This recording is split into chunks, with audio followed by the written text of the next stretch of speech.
तर मी नवनाथ तुमच्याबरोबर परत एकदा. अतिशय महत्त्वाचा भाग जो राज्यशास्त्राचा आहे त्याची जो आहे आपण कालच्या तारखेला बघितलं की राज्यघटना कशाप्रकारे तयार झाली. कालच्या तारखेला म्हणण्यापेक्षा याच्या पहिल्या भागामध्ये आपण जे बघितलं तर राज्यघटना कशी तयार झालेली आहे आणि एकंदर याचा जर विचार केला आपण तर अतिशय महत्त्वाचा भाग आपण बघितलं. टोटल 64 लाख रुपये या भारतीय राज्यघटनेला खर्च झाले होते आणि याच्यामध्ये जो कालावधी होता याचा कालावधी होता परत एकदा बघूया आपण 2 वर्ष 11 महिने 18 दिवस ही राज्यघटना तयार करण्याचा कालावधी होता. याच्यात एकंदर जी 11 सत्रे चालली होती आणि 11 सत्रे चालत असताना या संविधान सभेचे जे टोटल दिवस आहेत ते 166 दिवस पूर्ण झाले होते आणि 166 दिवस पूर्ण झाल्यानंतर आपण जर विचार केला ही जी मसुदा समिती होती याचे अध्यक्ष डॉक्टर बाबासाहेब आंबेडकर होते. या डॉक्टर बाबासाहेब आंबेडकरांच्या मसुदा समितीचे टोटल जे आहे 114 दिवस या मसुदा समितीने याच्यावरती कार्य केलं तेव्हा कुठं घटना निर्माण झाली. आणि याचा जर विचार केला तर टोटल 60 देशांच्या राज्यघटनेचा विचार या राज्यघटनेमध्ये केला गेला आणि याची जी तत्त्व आहेत ती अवलंबली गेली आणि याच्यापासून आपली जी राज्यघटना आहे ती निर्माण झाली. आपली जी राज्यघटना आहे ती टोटल 60 देशांच्या राज्यघटनेच्या आधारे बनली गेलेली आहे. हा पण महत्त्वाचा विषय. महत्त्वाची गोष्ट म्हणजे जी आपली राज्यघटना आहे ती लिखित स्वरूपाची आहे आणि जी इंग्रजांची ब्रिटिशांची राज्यघटना होती ज्याच्याद्वारे आपली राज्यघटनेची सुरुवात झाली, सत्रे त्यांच्याद्वारे चालली आपली. तर अशा प्रकारची जी राज्यघटना त्यांची आहे ती अलिखित राज्यघटना आहे आणि आपली घटना ही लिखित स्वरूपाची राज्यघटना आहे. याचा जर विचार केला आपण तर 1949च्या मूळ घटनेच्या आधारे याची जी आहे प्रास्ताविका निर्माण केलेली गेलेली आहे. याच्यानंतरचा जो आपण भाग आहे तो प्रास्ताविकाच बघणार आहोत. याच्यामध्ये जे आहे टोटल 22 भाग आहेत आणि 395 कलमे आहेत. त्यानंतर 8 अनुसूचित होत्या. पहिले 395 कलमं होती आणि 8 अनुसूची होत्या. 1951ला याच्यामध्ये थोडासा बदल केला गेला. याच्यानुसार काही भाग वगळण्यात आलेला आहे. त्याच्यानुसार भाग 4 जे मूलभूत कर्तव्ये, नगरपालिका, त्यानंतर सहकारी सोसायट्या आणि न्याय अधिकारिणी हे भाग आणि 4 अनुसूचित नंतर समाविष्ट करण्यात आल्या. त्यानंतर परत घटना दुरुस्ती केली गेली. याच्यामध्ये नवीन कलमे टाकण्यात आली तर काही कलमे ही वगळण्यात आली. अशा प्रकारच्या या घटनेत बदल केला गेला जो 1951च्या कायद्यानुसार. त्यानंतर जी कलमे आहेत ती आपण जो भाग बघत आहोत 2013पर्यंतचा बघत आहोत ज्याच्यामध्ये 25 कलमं जी 22 भाग होती ती 25 भाग केली गेली. त्याच्यानंतर 459 कलमं आणि 12 अनुसूची. पहिल्या 8 अनुसूची होत्या तर त्याच्या जागी त्यांनी 12 अनुसूची निर्माण केल्या. तर अमेरिकेच्या घटनेत केवळ 7च कलमं आहेत. त्याचा जर विचार केला आपण तर 459 कलमं ही खूप जास्त आहेत आणि जगातील सगळ्यात मोठी राज्यघटना जर बोललं तर भारतात घटना सर्वात मोठी होण्यामागे काही बाबींचा विचार केला गेला. त्या खालीलप्रमाणे आहेत. खालीलप्रमाणे म्हणजे आपण बघूया काय आहेत त्या.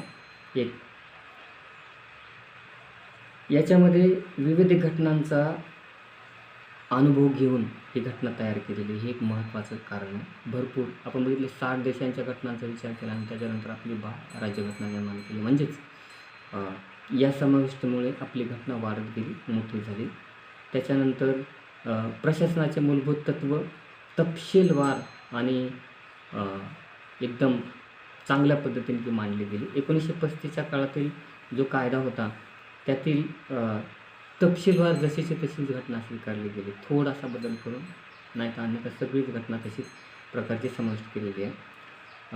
आपल्या देशाचा मोठा आकार, आपल्या देशाचं क्षेत्र आणि आपल्या देशातील असणारे फरक आहेत याचा विचार करून ही घटना तयार केली गेली. याच्यामध्ये अनुसूचित जाती, जमाती, मागासवर्गीय यांच्यासाठी विशेष तरतुदी केल्या गेल्या. त्यानंतर केंद्र आणि राज्य यांच्या घटनांचा विचार करून यांचं जे व्यापक तत्त्व जे आहे ते मांडले गेले. भारताची विविध भिन्नता आहे, संघराज्य आहेत, स्थैर्य आहे, संघराज्य संबंध, केंद्र आणि राज्य यांच्यातील संबंध, न्यायव्यवस्थेतील संबंध, वित्तीय संबंध अशा प्रकारचे तपशीलवार पद्धतीने याचा विचार केल्यामुळं राज्यघटना ही वाढत गेली. त्याच्यानंतर जर आपल्या घटनेचा विचार केला तर याच्यामध्ये अतिशय छोट्या छोट्या गोष्टी आपण बघितल्या तर मूलभूत तत्त्व आहेत, याच्यामध्ये मार्गदर्शक तत्त्व आहेत.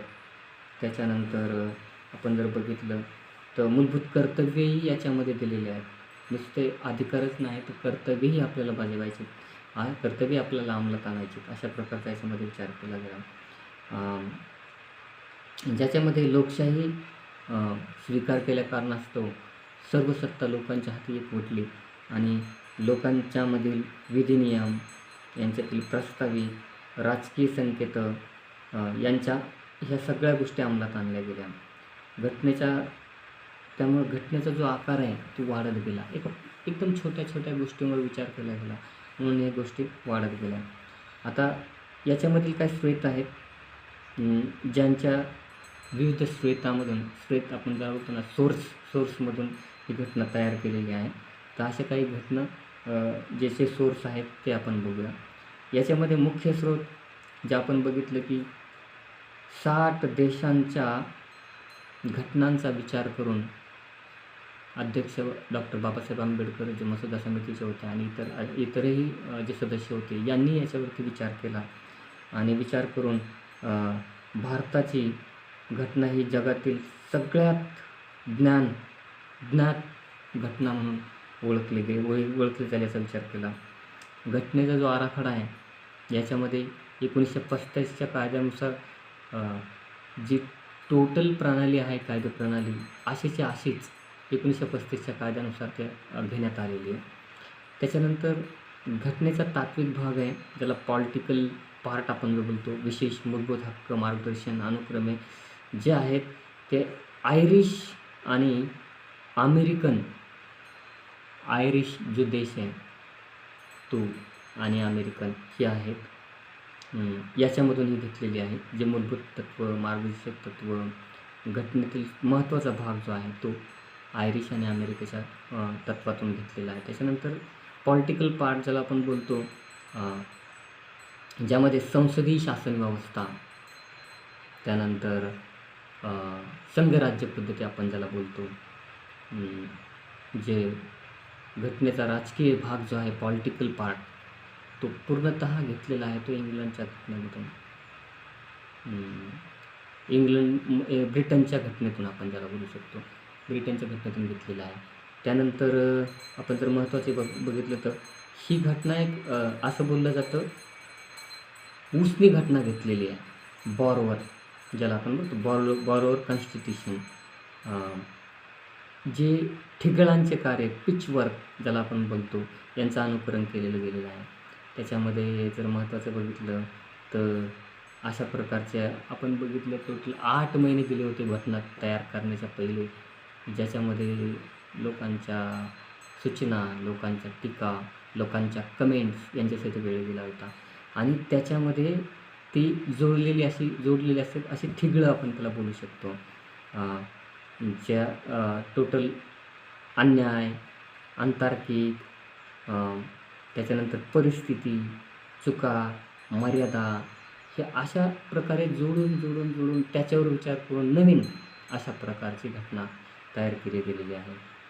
महत्त्वाचे स्रोत आहेत ते खालीलप्रमाणे आपण बघूया. 1935चा जो कायदा बनलेला होता जसाच्या तसा संघराज्य पद्धत, ज्यांच्यामधली जी साखळी आहे ना, केंद्र सरकार, राज्य सरकार, न्यायव्यवस्था, न्यायवादी, महान्यायवादी, इतरही संस्था, अशा प्रकारची जी संघराज्य पद्धती आहे, ज्याच्यामध्ये सोर्स त्यांनी जो घेतला तो 1935चा सेम घेतला, ज्याच्यामध्ये न्यायव्यवस्था, लोकसेवा आयोग, आणीबाणीची तरतुदी, राज्यपालाचे पद, प्रशासकीय तपशील अशा सगळ्यांचा जे आहे ते त्यांनी 1935च्या कायद्यानुसार घेतला.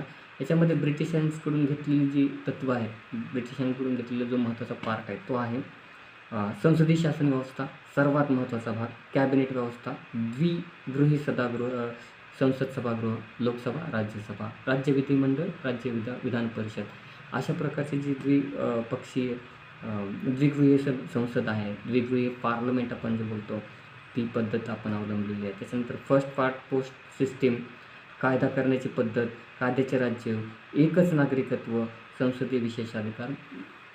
लाखो करोडो जरी लोक असतील तरीही देखील सगळ्यांसाठी कायदा एकच राहील, अशा प्रकारची व्यवस्था आहे. त्याच्यानंतर USA ज्याला आपण बोलतो की USA मूलभूत हक्क, USA म्हणजे अमेरिका, मूलभूत हक्क, उपराष्ट्रपतीपद, न्यायव्यवस्थेचे स्वातंत्र्य, न्यायिक पुनरावलोकन, राष्ट्रपती महाभियोगाची पद्धत, सर्वोच्च न्यायालय, उच्च न्यायालय, न्यायाधीश आणि त्यांना न्यायाधीश पदावरून दूर करण्याची जी पद्धत आहे, ही पद्धत टोटली जी घेतलेली आहे ती USची, ज्याला आपण अमेरिका बोलतो, म्हणजे सर्वोच्च जी राज्यव्यवस्था आहे तिथून घेतलेली आहे. त्यानंतर आपल्या काही राज्यघटनेच्या प्रकारामध्ये जे काही मूलभूत महत्त्वाच्या बाबी ज्या घेतलेल्या आहेत त्या कॅनडाच्या राज्यघटनेतून सुद्धा घेतलेल्या आहेत. त्याच्यामध्ये काय घेतलेलं ते बघूया. तर याच्यामध्ये जे संघराज्य पद्धत आहे, ही संघराज्य पद्धती जी आहे ती कॅनडाच्या राज्यघटनेतून आपण घेतलेली आहे. त्याच्यानंतर शोषाधिकार, केंद्राकडे असण्याची तरतूद, राज्यपाल केंद्राचा प्रतिनिधी म्हणून नेमणूक, सर्वोच्च न्यायालय सल्लागार अधिकार क्षेत्र. जरी सपोज करो राज्य सरकार वेगळं असेल तरीही ते एका कडीनं हे केंद्राशी जोडलेलं गेलेलं आहे, पार्लमेंटशी जोडलेलं गेलेलं आहे. अशा प्रकारची ही जी पद्धत आहे ती कॅनडाची पद्धत अवलंबली गेलेली आहे. त्यानंतर काही घटनेची जी वैशिष्ट्य आहेत ते आयरिश आहेत. आयर्लँड ज्याला बोलतो आपण, आयरिश या घटनेकडून काही घेतलेली आहेत. तर आयरिश घटनेचे जे काही तत्त्व आहेत ते राज्य धोरणाची मार्गदर्शक तत्त्व, त्यानंतर राष्ट्रपतीच्या निवडणुकीची पद्धत, राज्यसभेवर काही सदस्याचे नामनिर्देशन करणं, अशा प्रकारची जी तत्त्व आहेत डोक्यात आलं. लोकांकडून निवडलेले नाहीत तरीसुद्धा त्यांच्या प्रतिनिधीकडून निवडले गेलेले आणि त्यांच्या सगळ्या गोष्टीचा विचार करून निवडले गेलेले काही अधिकार, ज्यांना आपण बोलतो नामनिर्देशक, ज्यांचं नाव खूप आहे समाजामध्ये, अशी लोक काही घेतली गेली जातात आपल्या या पद्धतीमध्ये. त्यानंतर ऑस्ट्रेलियाची पण घटना आपल्या घटनेमध्ये आढळते. ऑस्ट्रेलियाची काय आहे, समवर्ती सूची, संसदेच्या दोन्ही सभागृहाची संयुक्त बैठक आणि व्यापार व वाणिज्य स्वातंत्र्य, अशा प्रकारची जी ऑस्ट्रेलियाची घटना पण आपण स्वीकार केली. त्यानंतर फ्रान्सची घटना आहे आपल्याकडे. तर फ्रान्सचा महत्त्वाचा भाग म्हणजे आपण गणराज्य ज्याला म्हणतो, 26 जानेवारी 1950 किंवा 26 जानेवारी 1930ला जो सण साजरा केला गेला त्यावेळी तो गणराज्य हा भाग आपण घेतलेला तर फ्रान्सच्या घटनेमधून.